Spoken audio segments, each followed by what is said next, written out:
Are there some choices here in our means test? Yes. I tell you what, it screams of Cashy, you still being in Adelaide. It screams of I've got something that's going to provide more funds. What are you still doing there? I was on the late game, Collingwood and St Kilda, which I did volunteer for, it's fair to say, and that was it. It couldn't get out. So I'm glad to be here this morning for the afterglow, but it is a bit of a scamper to get back home for 360 tonight.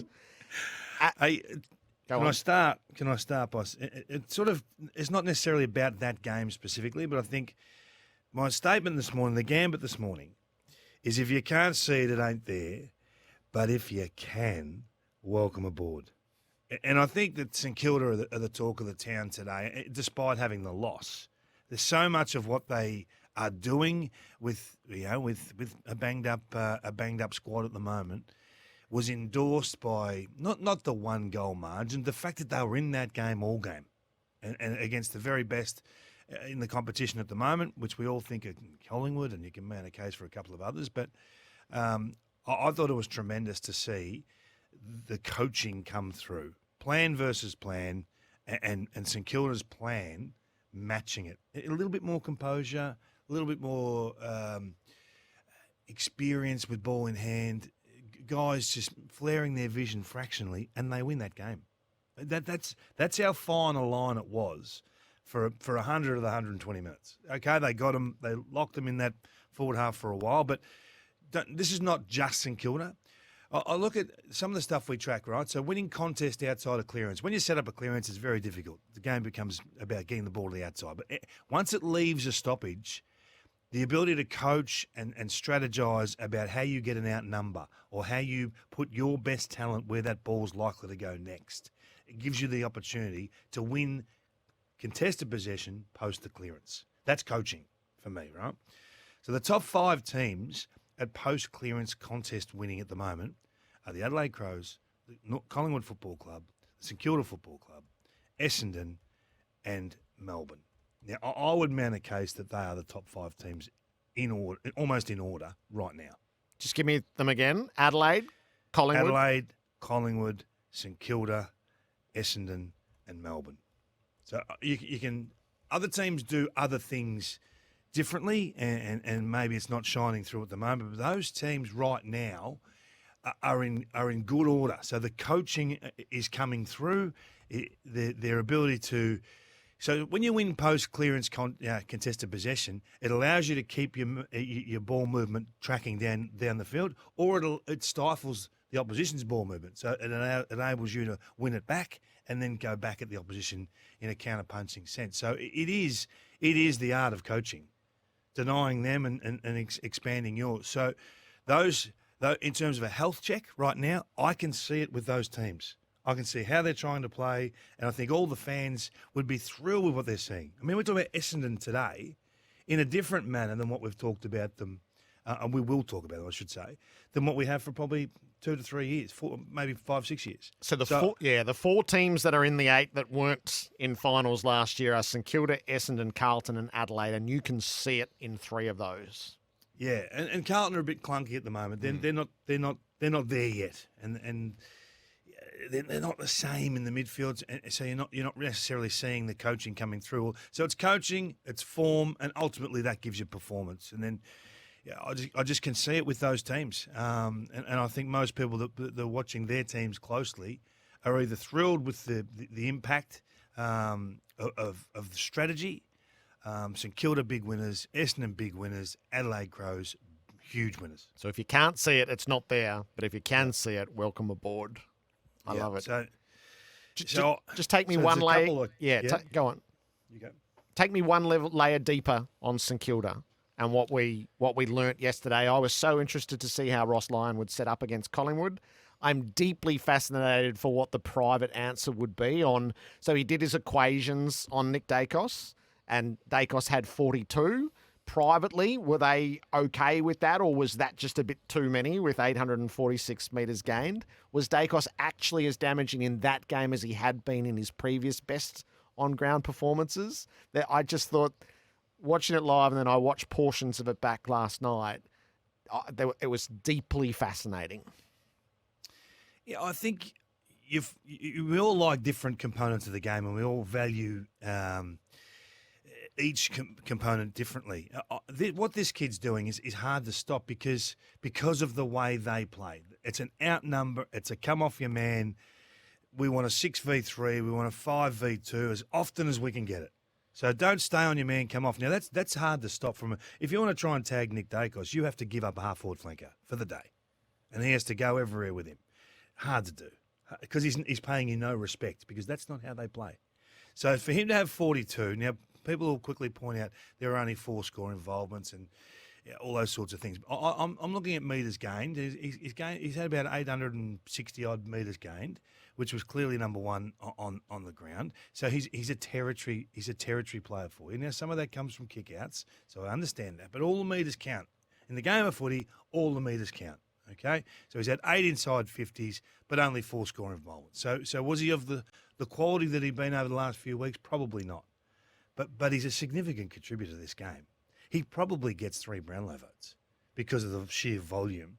And it's hard to, when you're watching Collingwood, I find it really hard to say, there's the best on ground, there's the second best on ground, there's the third. No one's really kicking a truckload of goals individually, and everyone's sharing the wealth in terms of the volume of possession, but no one's getting as much as him. So he's proving difficult to strategise against, Nick. I think we can sign off on that, can't we? Yes. The only time he was tagged was by Lockie Jones from Port Adelaide, and that didn't work either. So, look, the competition's got a long, long time. This is the only problem for some of these teams is they're too good too early. And the competition sits back and says, right, now we've got to stop this, this, and this. And I'm sure the Dacos boys, who had 72 touches between them, will be a prime focus in opposition match committees. Wilkie's intercept marking. So it's not that he's snuck up on anybody, but if you're making the list now of the best defending intercept markers, and say you had to nail down a top 3, Wilkie's in the top 3. Yeah, and I like the use of Jamie Elliott on him early. I thought that was a really good matchup, and if you're sort of watching that closely, you can see Jamie do some terrific work coming through his stoppage. He set up the Hill goal early. He took a big hit, and I didn't know whether he'd come back on the ground or not. But he's the number 1 intercept marker in the competition right now, Wilkie. So you have to strategise against that. But there are times in the game where you just have to go forward as well. So his positioning and his ability to contested mark, not just intercept mark, is elite at the moment. He's one of the informed defenders in the competition. So it's an asset that Ross knows he's got behind the ball, and I think that they trust that he'll just get the job done against all types. They were good. They were very good yesterday at defending lost ball, defending turnover, and it was an ugly game for the first 40 or 50 minutes were pretty ugly, weren't they? Yes, most of the way to 3/4 time. Yeah, it was turnover after turnover. You give it back, we give it back, and that's high level footy. That's finals like footy that these guys really haven't been experienced at pressure games like this as regularly as others. So I thought St Kilda, and in particular their back six, adjusted really well. I thought the most interesting strategic choice was when the game had to be won at the end, Ross put Mitch Owens in the ruck, not by accident, but by design.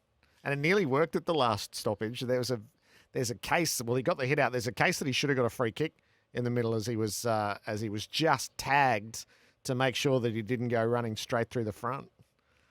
At the last ball up? The last bounce in the middle, the last centre bounce with 51 seconds to go. I could mount a case that the arm was over his neck at the last stoppage, in the ruck. Yeah. And the ruck's an easy free kick to see. It was a lunging grab, and all of a sudden, oh no, that's a free kick. And I've got no doubt St Kilda fans were screaming at the TV when the Collingwood players dragged that ball in. I mean, they're the sort of finishes we want. We want to see a bit of tension and something to play for, like we saw with the GWS and Hawthorn game. That was a terrific finish. But look, when you see the way Collingwood want to play, they want to play aggressive, outnumber, corridor when available, fast footy, and they're missing some players. St Kilda were able to stop that. And then when St Kilda wanted to play there, we've got to win that critical contest. The one that is the ball that's just forward of the centre circle, but just short of the centre half forward line. There's a critical contest in the Collingwood games that if you don't win that ball, they will outnumber you and go the other way. But if you do win that ball, there's a high likelihood you've got one maybe two forwards all alone inside the forward 50. And I think we saw that. You would have seen that a dozen times in the first half yesterday, and St Kilda just couldn't get through. David King, the worst bit comes from that St Kilda Collingwood game. It's Caminiti hitting Murphy and leaving him with concussion, and this is particularly serious for Murphy, who's had a lot and was just having the good run of his career, and then a moment that really shouldn't happen is going to cost him at least Anzac Day. So I've watched this 20 times, and I still can't work out whether the half flinch where Murphy lowers his height is the reason why he gets hit where he gets hit, or whether he was always going to get hit that hard, and that's just an act we've got to take out of the game. I'm not sure where I sit. Murphy started that, and then the response from Caminiti was probably too aggressive. It's going to cost him. It's going to cost both players. To see him knocked out is really sad. I don't think we all understood the size of what was happening. You know, I didn't know that he'd been subbed out of the game. So to hear Craig McRae talk about it in the post match was interesting, but that's just not on. That level of hit we are taking out of our game. So I'm concerned with another player being knocked out in that way, in that manner. So that goes direct to the tribunal. I think it'll be careless rather than intentional, and then you can run the rest from there. What's he get? He'll get 3+. 3+. Yeah, if you leave a player with concussion, your starting point is 3 in those circumstances. So far off the ball. It's why Shea Bolton should have been cited. Grade it however you like, but don't be taking free swings at players on their knees. It's profoundly dangerous, and it's a shocking look for the game. To walk past that, I thought that was bizarre. Yeah, the Richmond and Swans game got very sort of chippy at the end, didn't it? Yeah. I mean, even Pickett just charging into the back of Errol Goulden. Didn't like that. Those sort of acts, if you don't stamp them out, they feed to other competitions and lesser competitions that are not as regulated as ours. You can't have that on the big screen. You've got to fine or sanction those players. Kingy, the best bits is Harry Himmelberg. Daryl and Reservoir wanted to set this up. I'm 59 years old. Harry Himmelberg, is that the greatest mark ever taken to win a game? Can't remember a better one. He won the game, and then he saved the game, all in 90 seconds. It was special, wasn't it? Yes. It was a terrific finish to an entertaining game. I felt for Hawthorn because guys like Newcomb and Sicily and all, they worked so hard. Particularly their clearance game, they were so dominant during particularly the first half, and it didn't reflect on the scoreboard. And we know where they're at, and they're just trying to find their way as a football club with some inexperience through the ranks at the minute. But Harry Himmelberg, I think Jesse Hogan would be thanking Harry today, having missed that goal from the top of basically the top of the goal square. I mean, it was bizarre, really, and he had a really good day. Did Hogan, but he kicked 2 goals for. Himmelberg's pack mark was a absolute feature. I was surprised that Himmelberg was able to go behind the ball and be unchecked. So when the opposition throw the extra number back, and you know that's the mad scramble for 90 seconds of footy or a minute of footy, that you generally run the opponent straight with that player. So at least you get a one-on-one. If there was another player there, they win the game, Hawthorn. So I thought there was an error made there, or an opportunity given to GWS from the Hawthorn coaching panel. I'm sure they would concede that today, but let's just celebrate how smart and clever Harry was in that last 90 seconds. Yep. Well played. Brilliant. And the still shots of his mark soaring high up above support Daryl's version of events. And yes, then the tumbling ball that just brushes his fingers to make sure that Impey doesn't put the Hawthorn back in front. All right, Dan from Torquay, our gardener from Torquay, he's our Essendon fan. I can timestamp this 9 o'clock Sunday morning. I'm surprised it didn't come 9 o'clock Saturday night. Maybe Dan was in the full throes of celebrating that Bombers win. Lengthy email that points out, surely now we have to have a serious discussion around Essendon. And thus, Dan, they are our big issue. Have the Bombers arrived with that performance under Brad Scott? He did a great job so far, Brad, hasn't he? I mean, it's just terrific to see them counterpunch. They've always been able to move the ball in some way, shape or form. They've been a good team when you give them possession over the last few years, but it looks safer. It's done by hand, which when you go with handball, you generally outnumber in flow.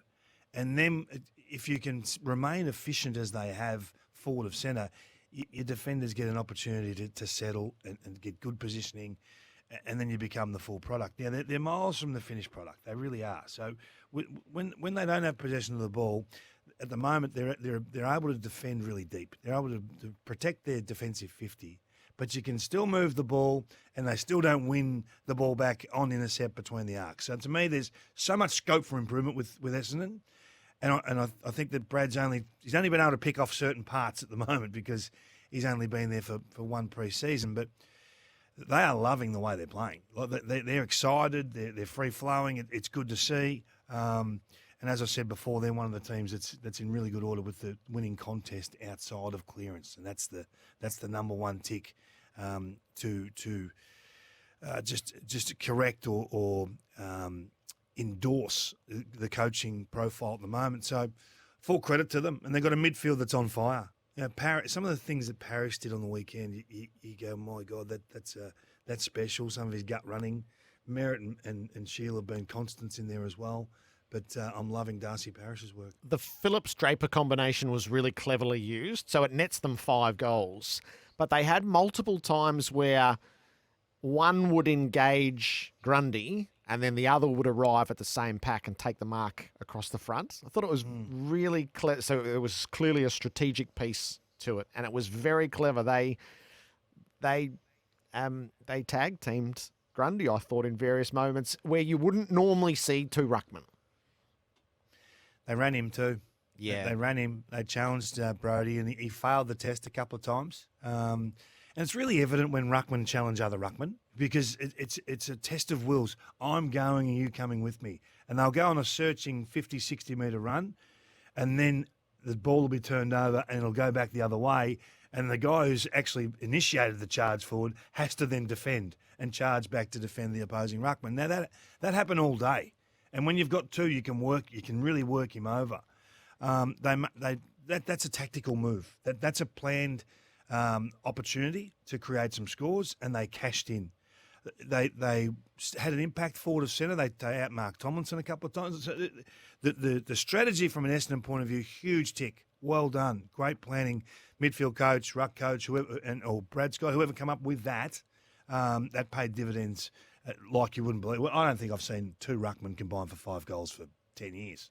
When was the last time we saw that? Yeah. So it's an interesting proposition heading towards Anzac Day, isn't it? As we're a little unclear what Collingwood will have, but they are so thin in their stocks of big man. Unless Cox is coming back, and we won't know that for a little while. They lost McStay as well yesterday. I don't know whether it is or it isn't, but if it's only Frampton, I mean, Essendon have the potential with 2 in-form ruckmen to really turn that into something. Yeah, and I think more forward of centre is the discussion. I mean, Murphy's not going to be there. He was part of Quaynor, Murphy and Darcy Moore won the ball back 30 times between them. So without Murphy there, like if Max King plays yesterday or Tim Membry plays yesterday, in my opinion, St Kilda win.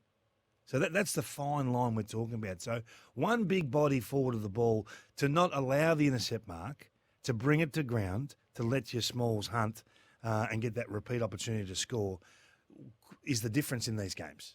You know, then getting your numbers to arrive and all the coaching that goes into that and how it looks is how it looks. It's great to have big men in form.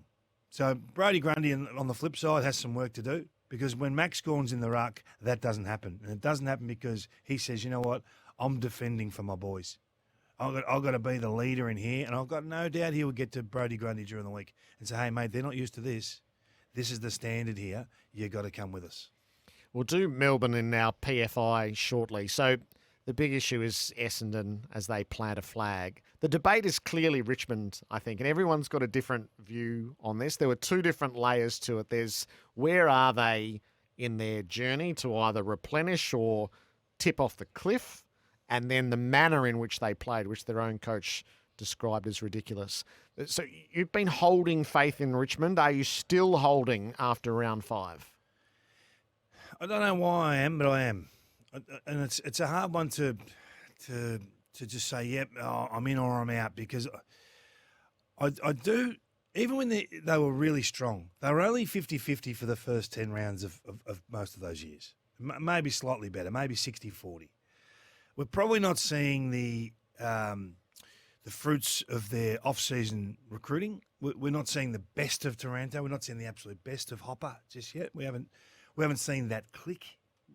So that's a concern. So when I look at their profile's dropped off in terms of their bulletproof defensive work, and their ability to score when you give them the footy has gone.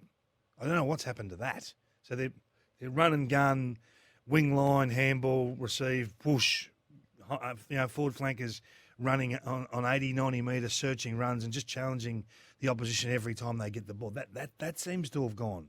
I don't know where that's gone. I know they're missing some talent, and they're having a wretched run with injury. They really are, some key playmakers. But that's their lot at the moment. We can't just say, oh, you've got injuries, bad luck. They're not winning. I was talking before about your post-contest stuff, which is the absolute order to reform and coaching. They're not winning that. So what? You become just another team. You become just a very average team.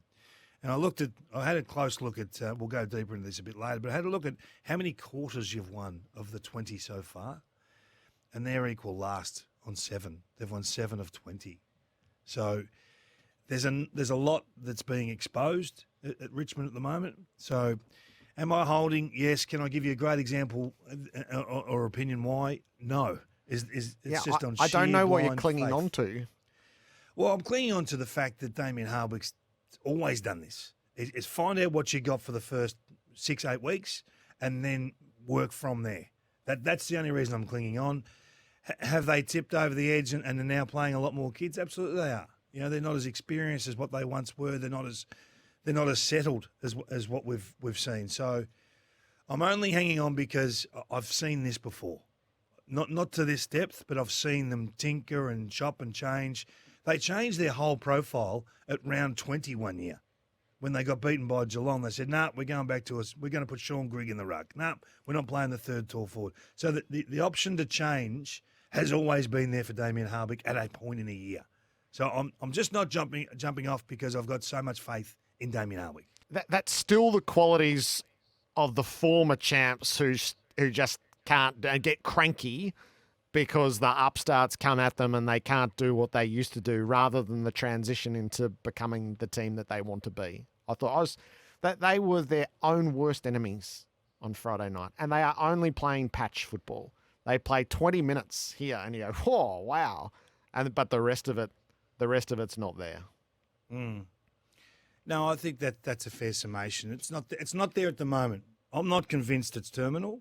I'm not convinced it's long term. But we're 5 weeks in, so we're getting towards long term, aren't we? So I think to sum up what Damien's saying, there's an incident with Marlon Pickett on the wing late in the game where he has to stand under a high ball. He has to stand and take the punishment that's coming. If you want to play seriously tough footy and be that guy, he had to stand on the ball. Now, he went the spoil, he missed the spoil, and it looked awful. And then the ball spilt to the wing. Goulden got the ball, and the ball was farmed out wide. He then charges and crashes into the back of Goulden after he's getting rid of the footy. Now, I can see Damien Hardwick say, mate, you had your chance to be tough 3 seconds before charging and picking off a Swans player. That's not tough. That would have been tough, but you didn't do it. So that in isolation, I think, is what Damien Hardwick's talking about. Well, what's left for Trent Cotchin from here? Yeah, this is a great discussion. I just wonder whether Trent's waking up Sunday morning and thinking, is the biggest decision I can make to walk into the club and say to Damien, you know what, I can no longer do it. And thanks for everything. We've been great for each other. And just sort of take a back seat and not I'm not trying to retire him, I'm not. But it just doesn't look like he can still do what he has always done. he looked like his kicking's a bit off, and he just had one of those nights the other night and nothing worked for him. I love him as a player. I reckon he's been everything you want to be as a footballer. Polished when at the times there, hard as hard. He's an absolute beast in the contest. Some of his rundown tackling. I'll never forget the goal in the grand final and the jump and just the emotion involved in that. He's been an awesome leader of that football club. I'm not trying to retire him. I'm not. But he must be thinking to himself, okay, I can't play like I used to be able to play. What's the role for me now? And am I holding the club back in terms of that next player in that can actually potentially do more than me or potentially become a better player than me holding him back for 20 games, another 20 games? If this is to be a meandering year, what are we achieving here? Now, I know he's also close to 300 games. So I'd be really keen to get him to 300 games if I'm Damien Harvey, because I think you've got to you make your own legends, and it's a significant milestone. I don't know what he's on, Gerard. I think he needs about 10 or 11, which is a lot. So do I think any less of Trent Cotchin if he plays 290 games instead of 300? Absolutely not. Absolutely not. But I just think that he'd be wrestling with those sorts of decisions in his own mind, and I'm comfortable with whatever he does either way. He's at 292, so There you have go. to get him through 8 more. Well, you got to get him there, don't you? You got to get him to. If it's 292, you just have to get him there because some things are worth more than a one player performance. So you get him there, but he must be questioning himself today. The last piece of the Richmond debate is Tim Taranto, who you were so bullish on coming into the season. So he doesn't have any trouble getting it, but he's having awful trouble doing anything useful with it. Yeah, so I think he's accepted that, and he become a handballer on the weekend. He had 24 handballs, 34 touches, 24 handballs. So I don't know. Is there any shame in that? No, but his first 6 kicks were ineffective. Yeah. Given the amount of ball that they need him to get. Yeah. Well, you'll never be a top 5 player in the competition if you can't sort that out, and you have to resort to being a handballer only. Well, but if you're hitting a driver off the tee all the time into the trees and you start taking an iron, does it mean you can't play? Yeah, but in footy, you can't put I had this exact analogy during the call. You can't put your driver in the bag in footy. You've got to kick the ball. Well, yeah, you do, but you don't always have to. If you can have 24 handballs, you become a significant member, don't you? He wasn't a significant member on Friday No, but night. he's got the okay. Yeah, and I think clearance midfielders are not good kicks. They're not, and you're setting their kicking efficiency standard against guys that play outside of contest in free space. It's not a valid discussion. It's not. So We'll just measure him against the other clearance players in the competition, where Richmond need him to be the player that you forecast. He's not that player at the moment. No, he's not, and he would concede that. I think everyone sees that, but he's still a valuable member of this team. Like he's still a contested possession winner. He's still a clearance winner. He's still going to play a major role in what Richmond do for 7-8 years. It's not a 1-year discussion for Taranto. It doesn't have to be this year or bust. This is a long-term investment that'll take them through. It may be a transition period. It may be one more opportunity. I don't know. We're waiting to find out what 23 brings. I still think he's a good get for Richmond. I'm happy to hear the contrary view, and we sit back and we assess, and performance will tell us. But I think it's wise, if you know you're not kicking it very well, to become a handballer in the short term and then continue to work on your craft. And form's fickle. Form will come and go, and he'll correct, I've got no doubt. Where's Melbourne in the scheme of things, David King, as we enter this means test with PFI, preliminary final integrity? Now, I understand that you've probably got a different view on this. We're going to disagree a little bit today, okay? Excellent. The fact you're in Adelaide, it makes it easier for me. I don't have to eyeball you and talk to you during the breaks. They're a bit clunky at the moment. They're not themselves. So what he's trying to say is, you know what, we do some things really well. We don't do them consistently at the minute. We've got a few players that are down on form or injured at the minute that are not in the team. And we've looked a bit exposed. And I think they have looked a bit exposed. But the bones of their game is still there. It's still there. And they've got the biggest wild card in the competition to probably come back this week in Max Gawn. And he's a structural changer. You got to defeat Max Gawn in some way, shape, or form to defeat Melbourne. So when he comes back in, a lot of it corrects. It does. I think they've been playing a little bit of selfish footy at times. Brody Grundy not giving that handball to Clayton Oliver yesterday, running inside forward 50, was a disgrace.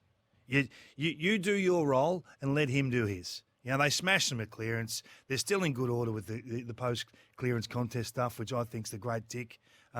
Without the footy, they're conceding too many scores when the ball goes in their defensive 50 at the moment. So that's not them. So Lever not there impacts that.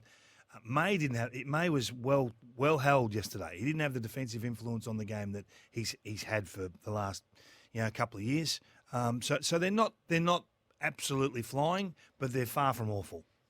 Yeah, so I do think you take a pillar out of each portion. So you take Brown out, you take Gawn out, and you take Lever out, and the structure does get a bit wobbly. I guess they were just in such good form coming into the season, and they don't look like that. And maybe they are. So I think we marvel at their system, but maybe they are just as hostage to key personnel as everybody else is. Oh yeah, yeah. Well, I think everyone is, though, aren't they? They're not immune to suffering loss without that star factor talent. But they've won the most quarters of any team for the year. They've won 14 of 20. It's pretty healthy. It's pretty healthy when you look at who they've played and how they're going. So, them and the Swans have won 14 of 20. They're equal number one on the table. I think that's a pretty good space to be in. Give me the rest of that table. From the top, so you got on 14 Melbourne and Sydney. Essendon have won 13. That's a very good result, isn't it? I know you can argue the draw if you like, but we're 5 weeks in. It's a big enough sample size. Adelaide have won a dozen, which is seriously high. And then on 11, you've got Collingwood, Carlton and the Giants. Brisbane, St Kilda have won 10. And then you start to have some questions about the rest coming in now. So these are the sub 50% groups. So Fremantle, Port Adelaide are on 9 wins, 9 quarters of 20. Western Bulldogs, the Cats and the Hawks have won 8. And in equal last, the Suns, the Kangaroos, Richmond and the Eagles have won only 7 of 20. That's a problem. So you can evaluate teams how you like. This is just another measurement. So consistency's been a problem for some of these. Melbourne went 14 of 20 and then looking so poor in some components just shows you consistency is a little bit hard to find for some of these teams at the minute, but I'm certainly not losing faith in Melbourne. So you were on duty for this at Norwood. You forecast almost exactly what happened just before it happened as Fremantle took control through the ruck and then overran the Suns progressively late in the third and in the last. So if you took a measure in time, I reckon when the decision was made privately, as opposed to when it was announced publicly, I think Stuart Dew has lost 10 of 14 since the club went, yep, you're our guy, 2 more years, let's set about making the finals. How intense is the pressure after 5 rounds? No, he's in the furnace, isn't he? He understands the situation. He's not a fool. He's been there quite some time now. He has a win-loss rate of 27%. That's in murky territory. That's down there with Guy McKenna and Rodney Eade, and we know what happened to those guys at the Suns. They have incredible challenges that other clubs don't have up there. So too the Giants in a way.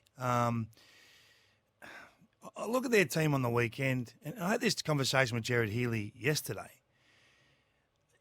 It sort of still appears like they're not stacked enough for talent at times, and then you look at it and you go, but they sort of are, and they aren't. Miller, Anderson, Weller's a very good player. Rao, we talk about a lot. I think Fiorini does some things that are really good. And then I see Ben King sort of still really struggling to find easy ball or to impact games significantly. Their most effective player is Nick Holman, who's an add-on, he's probably almost last on your list, Tyler. He's not last on your list, but he's not one of the top 20 picks at the national draft. So I don't know where it's going wrong specifically. I look at their profile and it hasn't really changed year to year. It hasn't really. Where are you absolutely investing your energy?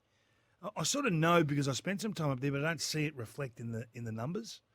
So with the ball there, they're the second poorest team in the competition. Now I think there's enough talent there to be better than that. So is it system, or maybe in the end you have to say it is? Maybe the way you want to play doesn't suit this team. Maybe the way this team needs to play is a little bit more freewheeling. maybe they need to hunt for 20 goals a week and not try and clamp the game. I talked about the lack of trust for the other midfielders except for Miller, Rowell and Anderson last week. Well, they did spin the magnets a little bit this week. They did throw Fiorini through there quite a bit. They did throw Swallow in there a bit more. In the end, the ruck battle got them. So Moyles played 2 games of AFL footy. If Witts is there, they win the game, Gerard. So I feel for him with that. Yep. But you can't make excuses anymore. It's time to deliver upon the promise, and we're not seeing it. And the open question, I feel like the open question is Carlton, whose game is not in great order. They fell over after they got 8 of their 20 points and then fell over after that. They got mugged. They got assaulted at the start of Thursday night's game. Didn't realise what they were walking into. They are, I don't know, are they predictable? Are they... It's just the best of Carlton's game from last year hasn't been evident so far this year. Would you agree with that? Yeah, so they're having to play left-handed. They're having to find other ways to win that they actually are not very good at. So credit to the opposition they've played. But the bottom line is the big balls at Carlton haven't been tough enough, haven't been clean enough on the inside, haven't been violent enough to get themselves out of those traffic situations and have coughed up the ball, have fumbled handball, have fumbled the small spill to a metre off off stoppage or a metre off traffic. And the opposition clearly have more speed on the edges than Carlton because they go with the big balls. Now, the big balls, as soon as they're not playing like big balls, they just become slow midfielders and vulnerable from step one. The gap between Dawson getting off crisp is immediate. Hewitt had a poor night. They had a couple of mids that were down on the weekend, but I can't believe the stoppage game. Right? So the stoppage game last year was an absolute weapon for them. They were second best across the course of the season. They averaged plus 9 points a game, which is second best, right? First 10 weeks of last year, they were unbelievable. It was probably closer to 2.5 goals than 1.5 goals. That's a big advantage. So and the territory it gives you saves every other component of your game. So this year, they're averaging 2 less clearances than their opponent week on week, which exposes all the other areas of the game they're not great at. And they're 17th at scores from clearance differential, minus 8 points. So what was a strength last year is second poorest in the comp right now. They've got a lot of work to do, and it's going to come back to the Brownlow medalist. Sam Walsh might need to go in as a clearance contested possession winning midfielder. Not what they ideally want right now, because the other guys aren't doing it. So if they're not bashing teams, I said this last year, it's a tough way to win games of footy, right? To consistently bludgeon other teams to death. Yeah. But they have to get back to that and get back to it quickly, because let's be honest, that's all they got. And the 2 big boys forward of centre just need supply. Their kicking to them on the weekend was really poor. Just high ball after high ball. You've got to be better than that. So they lack skill in the midfield at the minute, and they lack absolute beast mode.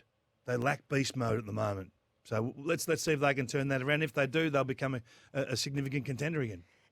St Kilda's a good matchup for them to get that measure, isn't it? Like 1v4, high ends. There's a lot of what St Kilda does, which is going to worry Carlton. They are stocked for the defenders to stand Harry and Charlie. They're a good, honest test in the midfield. Like, it feels like that's why they're just an open question. It's a question they can answer against St Kilda. Or it's 2 opposites, isn't it? Yep. It's 2 opposites. Can you see that midfield? So what wins in the midfield this week? Ball on the outside, the run of St Kilda will blow Carlton away. Ball on the inside, the Bulls of Carlton could blow St Kilda away. So we don't know which is going to win today as we sit here. We only that's about performance on the weekend. So there are angles for both. But, gee, I'd be nervous if I'm a Carlton midfielder saying, oh, gee, I'm not in great form ball winning here, and I'm going to be chasing tail. The curiosity is the football world's treatment of Jason Horne-Francis, which struck me that day at the MCG when Collingwood fans had a stake in this, which absolutely bewildered me at the time. And the booing is following him around. Now, I don't want to get in the middle of Fireball Friday here, David King, but... So you've pointed the finger at Kane. Kane wears a lot. Is this really his fault? Well, the engagement with the North Melbourne fans has been going for 6 months about Jason leaving because they said you didn't have an ice bath. That's the core of the discussion. That's been the core of the discussion for 6 months, and even today, he's still hashtag ice bath in every tweet he does. But it's not the relentless, North Melbourne Jerry. fans. No, They but haven't that's had how a chance yet, have they? At the football they haven't, no. But in terms of the social media stuff, that's the driver. Now, you can argue it if you want, and you can say that's not right, but there's been a level of tension between Kane and the North Melbourne fans, and he's fueled that. He knows he's fueled that. And if he doesn't know he's fueled that, he's having a land. He's delusional. He knows, right? And that's okay. This is part of his job. This is what he does. So the social media stuff, that's the core of the discussion there. Now, the booing, I feel for this kid, I really do. He's been the victim in all of this, and I'm with Ken Hinkley on that. And maybe the less we say about it, the better. Maybe we just got to take it off the topic sheet today, and just start not even discussing the historical Jason Horne-Francis situation. Just discuss performance. Yeah, I don't understand why Collingwood fans adopted it, why Bulldogs fans adopted it. So I do understand the Port crowd going at him because he's now the Adelaide crowd going at him because he's now the crosstown rival. And I'll totally get it, the pantomime aspect when they play North Melbourne is that I'm sure that'll be promoted within an inch of its life. It feels a bit to me like the Ginnivan conversation from last year, which I felt tremendously uneasy about at the time. We are making the early steps of a teenager's journey in footy far more difficult than it should be. It's a big enough, like Horne-Francis should be being judged on how he's performing as the number one draft pick after whatever it is, 20 games. But you're allowed to be angry if the North Melbourne fans are allowed to be angry that he's left. No, 100% they are, but they're not the ones sitting in the stands booing at the moment. No, they're not. No, so I get it. When they play North Melbourne, 100%, like that's a free-for-all that day. But that's not what's happening to him at the moment, is we as a football community are overlaying all this other stuff and making him a villain. Like he's a villain to North Melbourne. That's the pantomime aspect of footy. But why the rest of the football environment is so harsh towards him and making his life so difficult is, I think it's really troubling, to be honest. I agree with everything Ken Hinkley said. It's exactly how I felt with the Ginnivan conversation last year. We don't do enough. There's not enough introspection from fandom to media. How did the Ginnivan discussion start, Gerard? With a GoPro. Yes. Sorry? Yes, I can't hear you there, Gerard. Righto. They got that right. Adelaide. Go ahead, caller. You think Adelaide have got a lot right? I think they're flying, Gerard. I think they're flying. And as I continue to say, I thought their list was really poor a couple of years ago, or even as early as this year.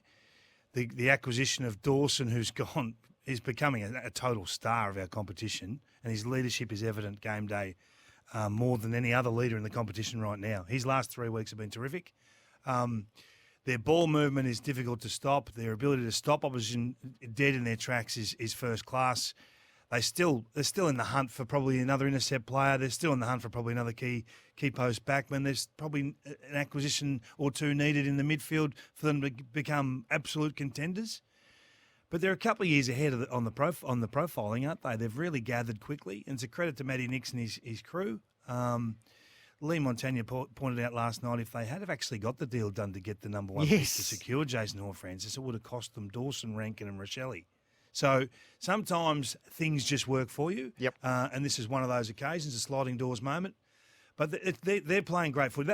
That first quarter on the weekend was as clinical a victory as you'll ever see. Their kicking inside 50 was next level. So I'm rapt to see them doing what they're doing, and they've taken aggression and offence to another level.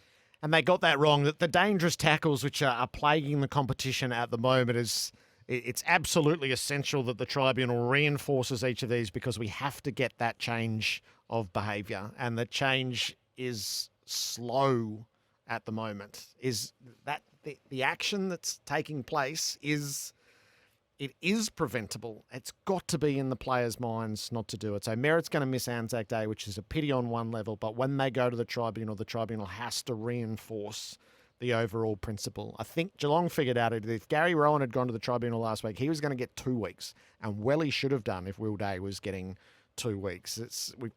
They've got to get this out of the game, and it's got to be now. We have the seedings to come. Hey, Gerard, before you leave that, can we get the umpiring department to blow the whistle a lot earlier? Yeah, I heard you say that last night. I get that plays a role, but this is not on the umpires. This is on the players. No, but we're looking for corrections. We're looking for ways forward to minimise some of the trauma. Yep. That might be 30% of it. That's enough to stop, isn't it? And these are not the easiest set of seedings to do. Do your own rather than yell at ours. Mine are totally provisional. Who have you got at 4, Kingy? The Brisbane Lions, welcome aboard. Same snap. I've put the Brisbane Lions in at 4. But I got 2 riders in all of this as we go through. I got a play-in game. Geelong and Sydney is play-in. The winner's going in next week. And a play-out game. St Kilda and Carlton. Loser goes out. I've got St Kilda at 3. 3rd week in the seedings for me and climbing. It's sort of a sneaky way of having 6 in your seedings, Gerard. I don't like that. I've got Melbourne. They've slipped down 1. They're 3 for me. I've got Melbourne at 2. You can't be 1 after what I just saw, so you just have to sit for a week at 2. Sydney, no McCartans, no Rampy, no Franklin. Still got the job done. Big win. Well done. Well coached. Great club. 2nd? So I'm Melbourne at 2 and then Collingwood at 1. So I've joined you here. Yeah, one in a different way. Where's the cashier today? I've just got to get to the airport you heading to Barossa and get home. You heading up to get some red? I haven't got that market cornered, Kingy. I leave that to the pros. The producers back here are banking on a big bottle of red coming their way, I can tell you.